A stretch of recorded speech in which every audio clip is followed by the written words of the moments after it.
Price the Lord. இந்த April மாதத்தில் 3ஆம் தேதியாகிய இந்த வியாழக்கிழமையின் காலை வேளையில் தேவ சமூகத்தில் வந்திருக்கிற ஒவ்வொருவரையும் கர்த்தர் தாமே ஆசீர்வதிப்பாராக. இந்த நாளிலும் நம்ம தியானிக்கிற கர்த்தருடைய வார்த்தை நம்முடைய பரிசுத்த வேதாகமத்தில் எஸ்தரின் புஸ்தகம் 5ஆம் அதிகாரம் 3வது வசனம். The book of Esther, chapter 5, verse 3. ராஜா அவளை நோக்கி, எஸ்தர் ராஜாத்தியே, உனக்கு என்ன வேண்டும்? நீ கேட்கிற மன்றாட்டு என்ன? நீ ராஜ்யத்திலே பாதி மட்டும் கேட்டாலும் உனக்கு கொடுக்கப்படும் என்றான். அல்லேலூயா. கர்த்தருடைய வார்த்தைக்காய் இந்த காலை வேளையில் தேவனை ஸ்தோத்திரிக்கலாமா? நமக்கு எஸ்தருடைய கதை நல்லா தெரியும் இல்லையா? எஸ்தர் ஒரு யூத ஸ்திரீயாக இருந்து மொர்தெகாயால் வளர்க்கப்பட்டவர்கள். அவங்களுக்கு அம்மாவும் இல்லை அப்பாவும் இல்லை அப்படின்னு சொல்லி வேதம் நமக்கு சொல்லுகிறது. ஆனால் பட்டத்து ராணி என்கிற பொசிஷனுக்கு எஸ்தரை மொர்தெகாய் அது ஒரு பெரிய காம்படிஷன். அன்றைக்கி ஒரு பெரிய பியூட்டி பேஷன் காம்படிஷன் நடக்குது. அதில் எஸ்தரை ஒரு பார்ட்டிசிபெண்ட்டாக மொர்தெகாய் அவங்கள கொண்டு போய் விடுகிறார். அன்றைக்குள்ள காம்படிஷன் எப்படின்னு பார்த்தீங்கன்னா, 12 மாதங்கள் அவர்களுக்கு பலவிதமான மூலிகைகள், பலவிதமான வாசனை பொருட்கள் எல்லாம் வச்சு அவங்கள அலங்கரித்து அவங்கள ப்ரிப்பேர் பண்ணி கடைசியில் ராஜாவுடைய சமூகத்தில் அவங்க போகணும். அப்போ ராஜாவுடைய சமூகத்துக்கு போகும்போது அந்த கேர்ள், அந்த பர்டிகுலர் பர்சனுக்கு ராஜா கிட்டேருந்து அவங்க பெருசாக செலக்ட் ஆகலை அப்படின்னா அன்றைக்கி அவங்க நைட் ராஜாவோட ஸ்பெண்ட் பண்ணிவிட்டு அடுத்த நாள் அவங்க மறுமணி ஆட்டிகளுக்குன்னு சொல்லி, ராஜாக்குன்னு மறுமணி ஆட்டிகள் நிறைய பேர் இருப்பாங்க இல்லையா, அவங்களுடைய குவார்ட்டர்ஸ்க்கு அவங்கள அனுப்பிடுவாங்க. அதுதான் அவங்களுடைய ரூல். ஆனால் எஸ்தர் போகும்போது என்ன நடந்தது? ராஜாவினிடத்தில் அவள் போன உடனே ராஜாவினுடைய அந்த ஃபேவர், அவங்களுக்கு அந்த தயை கிடைக்கிறது. உடனே ராஜா எஸ்தரை பார்த்த உடனே அப்படியே அவங்க அழகில் அப்படியே மயங்கின மாதிரி இம்மீடியட்டாக அந்த க்ரௌனை எடுத்து என்ன செய்கிறாங்க, கிரீடத்தை எடுத்து, ராணி, இதுதான் பட்டத்து ராணி அப்படின்னு எஸ்தரை அவர்கள் அப்படியாக ஆண்டவர் உயர்த்தினதை நாம் பார்க்கிறோம். ஆமென். Praise the Lord. எங்கேருந்து எஸ்தரை கர்த்தர் ராஜ அரண்மனையில் ராணியாய் கர்த்தர் மாற்றினார். அல்லேலூயா. பிரியமானவர்களே, எந்த சூழ்நிலையில் நம்ம இருந்தாலும் தேவன் நம்மளை உயர்த்தணும்னு நினச்சிட்டாருன்னா ஒரு நிமிஷம்தான் பிரியமானவர்களே, வேற ஆண்டவர் எப்படியாவது நம்மை உயர்த்துகிற தேவனாய் இருக்கிறார். அல்லேலூயா. கர்த்தருடைய பிள்ளைகளை அவர் உயர்த்துகிற தேவனாய் இருக்கிறார். ஆமென். அப்படியாக உயர்த்தப்பட்ட எஸ்தருக்கு இப்போ ஒரு காரியம் நடக்குது. நமக்கெல்லாம் தெரியும், ஆமான் என்கிறவன் யூத குலமே இருக்கக்கூடாதுன்னு சொல்லி அழிக்க வேண்டும் என்று அவன் ஒரு பயங்கரமான திட்டத்தை அவன் செய்கிறான். இப்போ மொர்தெகாய் எல்லாம் சேர்ந்து அவங்க ஜெபம் பண்ணுறாங்க, உபவாசிக்கிறாங்க. அப்போ எஸ்தர் கிட்ட மொர்தெகாய் சொல்கிறாரு, எஸ்தர், நீ ஜெபம் பண்ணி நீ என்ன செய், நீ ராஜா கிட்ட போய் யூத குலத்துக்காக, உன்னுடைய ஜனத்துக்காக நீ போய் நில்லு. அப்போ எஸ்தர் சொல்கிறாங்க, ராஜாவுடைய கட்டளை இல்லாமல் நான் போகவே முடியாது. அதுதான் அங்கே உள்ள நியமம். நான் மனைவியாக இருக்கலாம், நான் ராணியாக இருக்கலாம், ஆனால் ராஜா என்னைய வான்னு சொல்லி அழைத்தாதான் என்னாலேயே போக முடியும் ராஜா கிட்ட, நானாக போக முடியாது அப்படின்னு சொல்லி அவங்க சொல்லி அனுப்புகிறாங்க.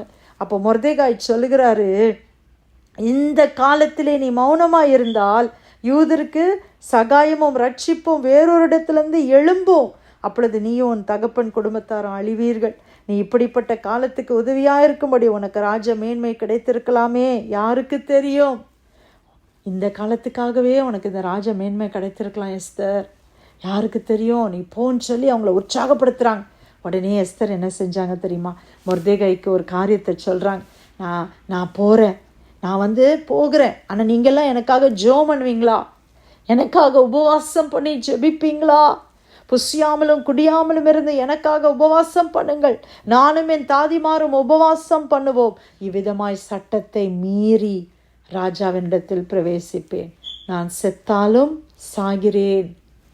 தன்னுடைய உயிரையே பணையம் வைத்து அவங்க அந்த காரியத்தை செய்கிறாங்க. எனக்காக நீங்கள் ஜெபம் பண்ணுங்க, உபவாசம் பண்ணுங்க, நான் போகிறேன், நான் செத்தா சாகிறேன் அப்படின்னு சொல்கிறாங்க. அப்படியா எல்லாரும் ஜெபிக்கிறாங்க, எஸ்தரும் ஜெபிக்கிறாங்க, உபவாசம் பண்ணுறாங்க. அப்படியாக அவர் ராஜ சமூகத்தில் போய் நிற்கிறாள். ராஜாவினுடைய கண்களில் கர்த்தர் தயவை கட்டளையிட்டார். ஹல்லேலூயா. வசனம் சொல்லுகிறது, ராஜாவினுடைய இருதயம் கர்த்தருடைய கரத்தில் நீர்க்கால்களை போல இருக்கிறதா. அது தமது விருப்பத்தின்படி அதை திருப்புகிற தேவன்.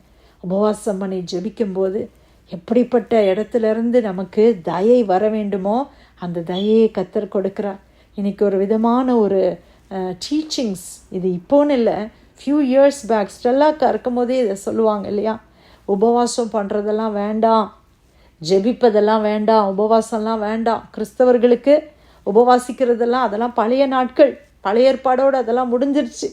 ஜீசஸ் ஒரு வார்த்தை சொன்னாங்க, மணவாளன் இருக்கும்போது உபவாசிக்க வேண்டாம். அந்த வசனத்தை பிடிச்சி கொண்டு இன்றைக்கி அநேகர் சொல்லுகிற காரியம் என்ன, ஒரு செக்ட் ஆஃப் பீப்புள் இப்படி ஒரு டீச்சிங் இன்றைக்கி யூடியூப்பில் அங்கே எங்கேன்னு பரவிக்கிட்டே இருக்குது. உபவாசிக்கிறதுனால ஒரு நன்மையும் இல்லை. ஜீசஸ் உங்கள் கூட இருந்தார்னா, மணவாளன் உங்கள் கூட இருந்தால் உபவாசமே பண்ண வேண்டாம். பிரியமானவர்களே, இன்றைக்கி உபவாசத்தை யார் வேண்டான்னு சொல்லுவா? யோசித்து பாருங்கள். ஜபத்தையும் உபவாசத்தையும் தேவ பிள்ளைகளுடைய ஐக்கியத்தையும் யார் வேண்டான்னு சொல்லுவா? பிசாசு தான் அந்த மாதிரி காரியத்தை செய்வான். ஆண்டவருடைய பிள்ளைங்களுக்கு தெரியும், பிசாசுக்கு தெரியும், இந்த ஜாதி பிசாசு உபவாசத்தினாலும் ஜபத்தினாலுமே அன்றி வேறு எந்த விதத்திலையும் அது வெளியில் புறப்படாது. ஆண்டவர் சொன்ன வார்த்தை. இன்னைக்கு பிசாசுக்கு தெரியும் உபவாசத்தில் வல்லமை இருக்குது, அதனால் உபவாசத்தையே வேண்டாம், உபவாசிக்க வேண்டிய அவசியம் இல்லைன்னு அநேகரை கலகப்படுத்துகிற போதனைகள் வந்துவிட்டது. கடைசி நாட்களில் நம்ம இருக்கிறோம். ஆண்டவருடைய பிள்ளைங்க நம்ம விழிப்பாக இருக்கணும். என்ன டீச்சிங்ஸை நம்ம கேட்குறோம், என்ன காரியத்தை நம்ம லேர்ன் பண்ணுறோம். பிசாசுக்கு தந்திரங்களை அழிக்கணும்னா நான் உபவாசிப்பது. ஆமான் அன்னைக்கு சத்ரு போல நிற்கிறான். யூத குலம் அழிக்கப்பட வேண்டும் என்று கங்கணம் கட்டி கொண்டு இருக்கிறான். அன்னைக்கு அவர்கள் எல்லாரும் உபவாசித்தாங்க, ஜெபித்தாங்க. எஸ்தர் சொல்கிறான், நான் மரித்தாலும் பரவாயில்ல, நான் செத்தாலும் சாகிறேன், நான் போக ரெடி. அவங்க போனாங்க. ஆண்டவர் அந்த இடத்துல ராஜாவை ஆயத்தப்படுத்தி வச்சுருந்தாரு.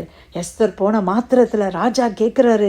அந்த ராஜஸ்திரி எஸ்தர் முற்றத்தில் நிற்கிறதை கண்டபோது அவளுக்கு அவன் கண்களில் தயை கிடைத்ததினால் ராஜா தன் கையில் இருக்கிற பொற்செங்கோலை எஸ்தரிடத்திற்கு நீட்டினான். அப்பொழுது எஸ்தர் கிட்ட வந்து செங்கோலின் நுனியை தொட்டார். ராஜா அவளை நோக்கி, எஸ்தர் ராஜாத்தியே, உனக்கு என்ன வேண்டும்? நீ கேட்கிற மன்றாட்டு என்ன? நீ ராஜ்யத்திலே பாதி மட்டும் கேட்டாலும் உனக்கு கொடுக்கப்படும். எஸ்தர் ராஜாத்தியே, உன் வேண்டுதல் என்ன? உன் மன்றாட்டு என்ன? நீ எதை கேட்டாலும் நான் கொடுக்குறேன். ஒரு ராஜா சொல்லுகிறார். இன்னைக்கு ராஜாவிடத்தில் நம்ம வந்திருக்கிறோம். நீங்கள் உபவாசத்தோடு ஜபத்தோடு தேவ சமூகத்தில் எதை கேட்டாலும் தேவ சித்தத்தின்படி அதை செய்ய அவர் வல்லமை உள்ளவராய் இருக்கிறார். ஹல்லேலூயா. தகப்பனுடைய பிள்ளைங்க இன்னைக்கு உபவாசிக்கிறதுல ஆண்டவர் பிரியப்படுகிறார். இன்னைக்கு செனட்டில் ஒருத்தர் 24 hours பேசினார், ஃபாஸ்ட் பண்ணி, அவ்வளோ ஒன்றும் தண்ணி கூட குடிக்காமல் ஃபாஸ்ட் பண்ணி என் பாடியை ப்ரிப்பேர் பண்ணி பேசினான்னு அது பெரிய ஒரு நியூஸாக ஹிட்டாக வருது. ஏன் கிறிஸ்தவர்கள் நாம் உபவாசிக்கக்கூடாது? ஏன் நாம் ஆண்டவருடைய சமூகத்தில் உபவாசித்து தேவ சமூகத்தில் நம்ம போகக்கூடாது? சத்துருடைய கிரியைகள் அழிக்கப்பட வேண்டுமானால், சில ஜாதி பிசாசுகள் நம்முடைய குடும்பங்களை விட்டு அகன்ல வேணுமானால், சில ஏரியாஸில் நமக்கு தயவு கிடைக்கணும், அதிகாரத்தில் இருக்கிறவங்களுடைய கண்களில் தயவு கிடைக்கணும்னா உபவாசம் பண்ணி ஜெபம் பண்ணிட்டு போங்க. ஆண்டவர் காரியத்தை வாய்க்க பண்ணுவார், காரிய மாறுதலாய் முடிய பண்ணுவார். நோன் சொன்னவங்க எஸ்ன்னு சொல்ல ஆண்டவர் வைப்பார். அல்லேலூயா. ஆண்டவரால் முடியாதது ஒன்றுமே. உங்களுக்கு என்ன வேணும்? ஒருவேளை நீங்கள் எந்த பர்டிகுலர் பர்சனுக்கு, ஐயோ இவங்ககிட்ட என்னால் போய் பேசவே முடியாது, இவங்ககிட்ட நான் போகிறதுக்கு கூட எனக்கு அந்த மாதிரியான ஒரு தகுதி கிடையாது அப்படின்னு நீங்கள் நினைக்கலாம். ஆனால் நீங்கள் ஜெபம் பண்ணிட்டு சில காரியத்தை செய்யும்போது ஆண்டவர் அங்கே உங்களுக்கு ஒரு தயவை வச்சிருப்பார். பிரியமானவர்களே, அவங்களே உங்களை பார்த்து உங்களுக்கு என்ன வேணும், வாட் இஸ் யுவர் ரிக்வெஸ்ட், உங்கள் விஷ் என்னது சொல்லுங்கள், நான் செய்கிறேன், நான் உங்களுக்கு செஞ்சு கொடுக்குறேன் அப்படின்னு சொல்கிற அளவுக்கு ஆண்டவர் செய்வார். ஒருவேளை அந்த பர்டிகுலர் பர்சன் மற்றவங்களுக்கெல்லாம் ஒரு கொடூரமான பர்சனாக இருக்கலாம், ஐயோ அவங்கக்கிட்டேயா போகவே முடியாது அப்படின்னு சொல்லலாம். ஆனால் நீங்கள் ஜெபம் பண்ணிட்டு போங்க. தேவ சமூகத்திலிருந்து நம்ம போகிறோம். நம்ம இன்னைக்கு முழங்கால் படியிட வேண்டிய ஒரே ஒரு இடம் தேவ சமூகம். ஆண்டவர்கிட்ட முழங்கால் படிட்டு நீங்கள் போங்க. ஆண்டவர் உங்களை மனிதர்கள் முன்பாக உயர்த்துவார், அவமானப்படுத்த விடமாட்டார். காரியங்களை வாய்க்க பண்ணும் கர்த்தர் காரியத்தை வாய்க்க பண்ணுவார். ஆமே. இந்த நாளில் தேவன் கொடுத்த நல்ல வார்த்தைக்காய் கர்த்தரை ஸ்தோத்திரிக்கலாமா? இன்னைக்கு ராஜா உங்களை பார்த்து கேட்குறாரு, எஸ்தர் ராஜாத்தியேன்னு சொன்ன இடத்துல உங்களுடைய நேமை நீங்கள் வச்சுக்கோங்க. என்ன அருமை மகளே, உன்னுடைய வேண்டுதல் என்ன? நீ என்ன எதிர்பார்க்கிற? உனக்கு என்ன வேண்டும் ஆண்டவர் கேட்குறார். நீ கேட்டது கொடுக்கப்படும். ஆண்டவர் நீங்கள் கேட்குறதை கொடுக்கிற தேவன். ஒரு ஒரு பூமிக்குரிய ராஜா இப்படி சொன்னால், ராஜாதி ராஜா நம்முடைய தேவன் அல்லவா? உன்னுடைய வேண்டுதல்களுடைய விருப்பங்கள், வாஞ்சைகள், மனதில் இருக்கிற ஆசைகள், சின்ன சின்ன ஆசைகளை கூட ஆண்டவர் நிறைவேற்றி கொடுப்பார். பெரிய காரியங்களையும் ஆண்டவர் செய்து கொடுப்பார். குடும்பத்துக்கான காரியங்கள், பொருளாதாரத்துக்கான காரியங்கள், வேலைக்கான காரியங்கள் எல்லாவற்றையும் ஆண்டவர் செய்வார். விசுவாசிங்க. இன்னைக்கு இது ஒரு வாக்குத்தத்தமாக எடுத்துக்கொள்ளுங்க. எஸ்தர் 5:3 ராஜா அவளை நோக்கி, எஸ்தர் ராஜாத்தியே, உனக்கு என்ன வேண்டும்? நீ கேட்கிற மன்றாட்டு என்ன? நீ ராஜ்யத்திலே பாதி மட்டும் கேட்டாலும் உனக்கு கொடுக்கப்படும் என்றான். கர்த்தர் கொடுத்த வார்த்தைக்காய் நன்றி செலுத்தி ஆராதனை ஜெபிக்கலாமா?